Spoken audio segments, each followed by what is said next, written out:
Hello friends, स्वागत है आपका अपने YouTube channel Bhupendra sir classes में। क्लास 10th वालों के लिए मैथ का चैप्टर नंबर है एक, रियल नंबर्स, वास्तविक संख्याएं। ये चैप्टर आप लोगों के लिए बहुत ही इंपॉर्टेंट है बोर्ड एग्जाम के लिए, क्योंकि इसमें से बहुत सारे प्रश्न पूछे जाते हैं। कभी कभी 1 से 2 प्रश्न आपके ऑब्जेक्टिव मिल जाते हैं, और जो आपका 4 नंबर या 2 नंबर में भी एक प्रश्न पूछा जाता है कि ये अपरिमेय संख्या है या नहीं है, सिद्ध करना होता है। ठीक है, तो इसमें से आपके 5 से 6 नंबर आपका पूछा जाता है। तो पहला प्रश्न जैसे आपका दिया है कि निम्नलिखित संख्याओं को अभाज्य गुणनखंड के रूप में हमें व्यक्त करना है, मतलब इसके फैक्टर करने हैं, प्राइम फैक्टर। जैसे 140 है, इसको उन्हीं संख्याओं से काटना है जो अभाज्य होते हैं। जैसे 4 से नहीं काटना है, 8 से सिंपल सिंपल संख्याओं से काटना है, जो 2 है, 3 है, 5, 7, जिसका एचसीएफ 1 होता है, मतलब 1 और सम संख्या। तो 2 से काटेंगे 70 आएगा, फिर 2 से काटेंगे 140 को काटेंगे 70, 2 से काटेंगे 70 को 35, 5 से काटा तो 7 है, 7 बचे 35, 5 से 35 तो 7 कम 7, तो इसका क्या हो गया, 2 की पावर 2 गुणे 5 गुणे 7 हो गया। इसी प्रकार से 156 वाला दिया है, 156 दिख रहा है आपको, 2 से कट रहा है, फिर 3 से कट रहा है, फिर 13 से लास्ट में। 3825 को पहले 5 से कट तो जाएगा, 3 से भी काट सकते हैं, तो 3 से काट लिया, फिर उसके बाद 5 से काटा, लास्ट में आ जाएगा आपका 17। देखो सारे प्राइम फैक्टर प्राइम नंबर ही आ रहे हैं, 3 की पावर 2, 5 की पावर 2, 17। 5005 वाला बहुत इंपॉर्टेंट है, जो 5005 वाला अभी आपके पास था वो बहुत इंपॉर्टेंट है, उस प्रकार का प्रश्न आपका पूछा जाता है। और लास्ट में ये वाला जो है 7429, ये भी बहुत इंपॉर्टेंट है, ये भी 17, 19, 23, ये बहुत बार पूछा जाता है कि इसका अभाज्य गुणनखंड क्या होगा। ठीक है, ये भी पूछा जाता है। अगला दिया है पूर्णांकों के निम्नलिखित युग्मों को एचसीएफ और एलसीएम ज्ञात करना है तथा इनकी जांच करनी है कि दो संख्याओं का गुणनफल बराबर होता है एचसीएफ गुणे एलसीएम। तो सिंपल सा है, पहला दिया है 26 और 91। 26 और 91 को क्या करना है हमें, 26 के फैक्टर कर लेने हैं, 13 दूनी 26 होता है, 2 गुणे 13, और 91 के 7 गुणे 13। एचसीएफ तो आपको सिंपल सा दिख रहा है, दोनों में 13 है तो 13 आ जाएगा। एलसीएम के लिए क्या करना है हमें, एलसीएम बराबर हमें लिखना है 2 गुणे 7 गुणे 13, इसकी गुणा करेंगे 182 आ जाएगा। अब हमें इसको सत्यता की जांच भी करनी, वेरीफाई करना है कि दो संख्याओं का गुणनफल बराबर एचसीएफ गुणे एलसीएम होता है, मतलब पहली संख्या गुणे दूसरी संख्या बराबर लासा गुणे मासा। 26 गुणे 91 किया, उधर किया 13 गुणे 182, तो इसकी गुणा कराएंगे तो 2366 इधर भी आएगा, 2366 उस साइड में भी आएगा। एलएचएस बराबर आरएचएस दोनों का मान आ गया, इसका मतलब जो हमारा आंसर है वो सही आ रहा है, जो एचसीएफ एलसीएम हमने निकाला है वो सही है। दूसरा भी इसी प्रकार से है भाई, 510 और 92 दिया है, 510 के फैक्टर कर लेंगे 2, 3, 5, 17, और 92 का 2, फिर 2, फिर 23। सिंपल सा है, जब 510 का फैक्टर किया तो 2 गुणे 3 गुणे 5 गुणे 17 आया, और जब 92 का किया 2 गुणे 2 गुणे 23 आया। अब इसका लिखना है हमें एचसीएफ।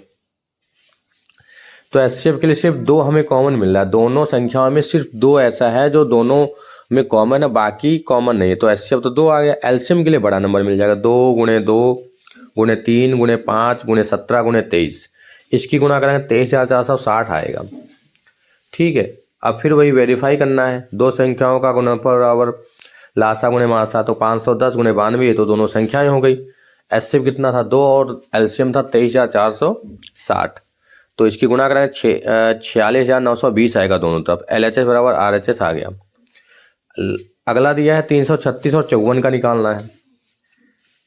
336 का भी फैक्टर कर लेंगे, 2 से काटेंगे, और 54 को भी 2 से काटेंगे, तो इसके फैक्टर आ जाएंगे 2 गुणे 2 गुणे 2 गुणे 3 गुणे 7, और 54 का 2 गुणे 3 गुणे 3, 3 बार आया है। तो एलसीएम एचसीएफ निकालेंगे। दोबारा वाला ऐसा तरीका आपको नहीं करना है, सिंपल कर लेना एक बार बस। ये तो पूरा करके बताया गया है कि किस प्रकार से आपको एलसीएम भी अलग से निकाल सकते हैं, तो वही करेंगे। एचसीएफ 6 आया, एलसीएम 3024 आया। एचसीएफ गुणे एलसीएम बराबर लासा गुणे मा, एचसीएफ गुणे एलसीएम बराबर दो संख्याओं का गुणनफल, वही वेरीफाई कर लेंगे, सिंपल सा वही है। अगला दिया है अभाज्य संख्याओं अभाज्य गुणनखंड विधि से एचसीएफ एलसीएम निकालें। इसमें 3 संख्याएं दी हैं, 12, 15, 21। सिंपल सा है, 12 को 2 गुणे 2 गुणे 3, 15 को 3 गुणे 5, और 21 को 3 गुणे 7। तो एचसीएफ तो 3 दिख रहा है हमें। एलसीएम के लिए 2 गुणे 2 गुणे 3 गुणे 5 गुणे 7, तो हो जाएगा 2 की पावर 2 गुणे 3 गुणे 5 गुणे 7, मतलब 420 इसका आएगा। सिंपल सा ये है। अगला है 17, 23, 29। 17, 23, 29 में कोई भी एचसीएफ नहीं मिला, कॉमन कुछ भी नहीं मिला, तो इसका कॉमन 1 हो जाएगा, और एलसीएम में तीनों की गुणा कर देंगे। ठीक है, एलसीएम में भाई तीनों की गुणा करेंगे, 17 गुणे 23 गुणे 29, 11,339 इसका आंसर आ जाएगा। आगे देखते हैं, इसका हो जाएगा 11,339।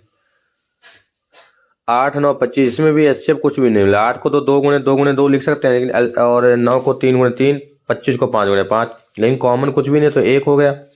एचसीएफ एलसीएम के लिए गुणा करेंगे, सबकी गुणा कराएंगे तो 8 गुणे 9 गुणे 25, तो इसका आंसर हो जाएगा 1800। ठीक है, सबकी जब गुणा कराएंगे तो इसका आंसर हो जाएगा 1800। अगला दिया है 306 और 657 का हमें एचसीएफ दिया है ना, एलसीएम निकालना है। ऐसा सवाल है डायरेक्ट आपको लगा देना, दोनों संख्याओं की गुणा कर दो, जो दे रखा है एचसीएफ या एलसीएम उसको भाग कर दिया करो, बस वही वाला सूत्र लगाएंगे। पहली संख्या गुणे दूसरे के बराबर एचसीएफ गुणे एलसीएम, तो ये गुणे में है तो 9 उधर बटे में चला जाएगा, तो 306 गुणे 657 बटे 9। 9 से 306 को जब काटा कैंसिल किया तो 34 आया। 34 और 657 की गुणा कर देंगे, 22,338। इसका आंसर कितना आएगा? 22,338 का आंसर आ जाएगा। ठीक है, अगला दिया है, अगला सवाल है, इसका आंसर आ गया। सिद्ध कीजिए कि √5 एक अपरिमेय संख्या। ये सवाल भाई बहुत इंपॉर्टेंट है। ये 2 सवाल इसमें है, एक ऐसा है, एक प्लस या माइनस वाला होगा। दोनों तरीके में से एक सवाल आपका हर बार पूछा जाता है। वही मान लेते, इसको मान लेते कि √5 एक परिमेय संख्या हम मान लेते हैं, और पी और क्यू क्या है? पूर्णांक होते हैं। यहाँ पे उसको बटे में लिखेंगे, जहाँ पी व क्यू पूर्णांक है और क्यू का मान 0 के बराबर नहीं है, और ये दोनों सहभाज्य है। सहभाज्य मतलब को प्राइम। ठीक है, दोनों पक्षों का वर्ग कर देंगे तो क्यू स्क्वायर बराबर हो जाएगा पी स्क्वायर बटे में 5, क्योंकि √5 का स्क्वायर है वो अंडर हट जाएगा। यहाँ पे लिखा है पी स्क्वायर 5 से विभाज्य, तो पी भी तो 5 से विभाज्य होना चाहिए। फिर से हमने मान लिया पी और 5 आर मान लिया, फिर दोनों बच्चों का वर्ग करेंगे, फिर वही आर स्क्वायर बराबर क्यू स्क्वायर बटे 5 आएगा। तो ये हमने जो माना था कि पी ये जो है 5 जो है क्यू को विभाजित कर रहा है पी को भी, जबकि हमने माना क्या था शुरुआत में? सहभाज्य माना था, गुणनखंड 1 होना चाहिए। तो हमारी जो धारणा है, जो कल्पना हमने माना था, वो गलत हो गई। ठीक है, ये हमने शुरुआत में माना था, इसलिए जो √5 है क्या होता है? एक अपरिमेय संख्या को, ये हमें सिद्ध करना है। इसमें पूरी थ्योरी इसी प्रकार से आपको लिखनी है। ठीक है, ये इंपॉर्टेंट सवाल, थोड़ा सा तरीका आपको समझ लेना है। 2 बार मान लेना है, बस पहले मानना है पी बटे क्यू, दोबारा में उसको मान लेना है आर वाला, सॉल्व कर देना है। और इस प्रकार का एक सवाल आता है, सिद्ध कीजिए 3 + 2 √5 एक अपरिमेय संख्या है। ये सिंपल सा होता है, इसको ए बटे बी मानो या पी बटे क्यू मानो। एक तरफ संख्याएं कर दो, एक तरफ जो अंडर वाली संख्या उसको कर दो। तो a बटे बी - 3 बराबर 2 √5, 2 से भाग कर दिया, सॉल्व कर लिया। तो यहाँ पे वही लिखा है, क्योंकि 2 3 a और b पूर्णांक है, इसलिए a बटे 2b - 3 बटे 2 परमेय संख्या है। ठीक है, अर्थात √5 भी एक परमेय होनी चाहिए, जबकि √5 होती क्या है भाई? √5 तो अपरमेय संख्या होती है। तो हमें ये विरोधाभास प्राप्त होगा। विरोधाभास प्राप्त हुआ तो ये संख्या क्या हो गई?